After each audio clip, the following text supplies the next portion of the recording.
Okay, today we're going to start with Chapter 10, Infectious and Parasitic Diseases. Page 89, if you are in the 2009 edition of the book. In subsequent years, that page number won't work. Okay, we've looked at Chapter 1. We know that when we turn back to page 5, we see the range of codes for infectious and parasitic diseases. It's a good idea for you to flip back to page 5, and you're going to see that we're only talking about a series of codes from 001 to 139. No more, no less. So immediately you know that it's always going to begin with a 0 or a 1. That just kind of stays in the back of your mind after a while.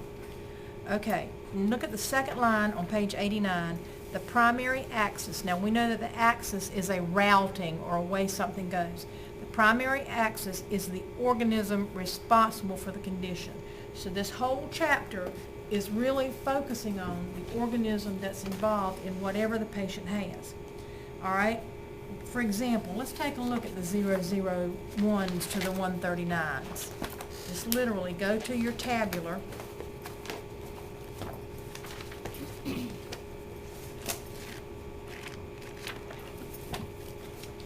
And you can see that we've got a breakdown of your intestinal infectious diseases, your 001 to 009, things like cholera and typhoid, salmonella. Then go over to your beyond your 009s, and you're picking up your tuberculosis. Isn't that really dealing with an infectious organism?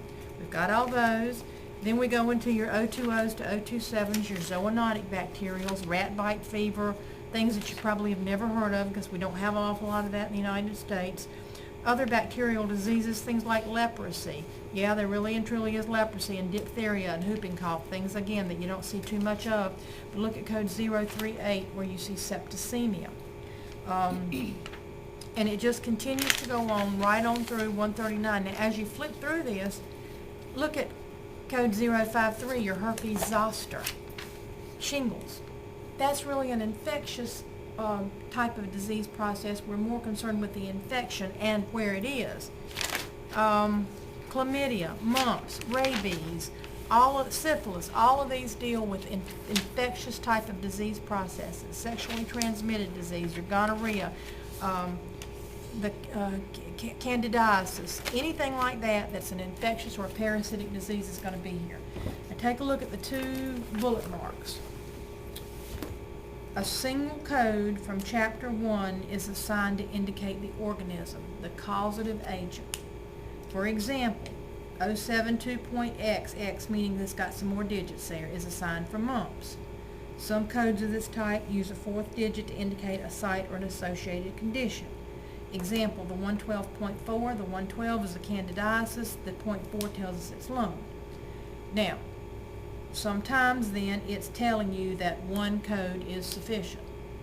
Now look at the next bullet mark, because it's also telling you that combination codes frequently identify both the condition and the organism. So that whole thing is trying to tell you that sometimes one code will do. But we also know that sometimes it takes two codes. Give me the best example that you can think of that you've recently done that you had to take two codes in order to get it coded. UTI due to Pseudomonas. how about the E. coli example? Or the Pseudomonas that we just did today? Yeah, Pseudomonas. It took two codes, didn't it? Why then does sometimes we have one code and it'll take care of it, and sometimes it takes two? Because the infection or parasitic causes the problem.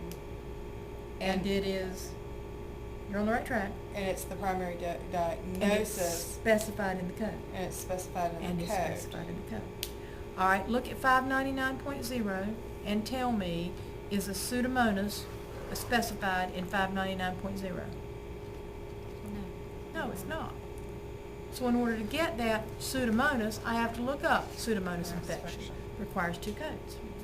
All right, then I want you to keep that in mind and look up pneumonia due to Staphylococcus aureus. All right, so we go to pneumonia in volume 2.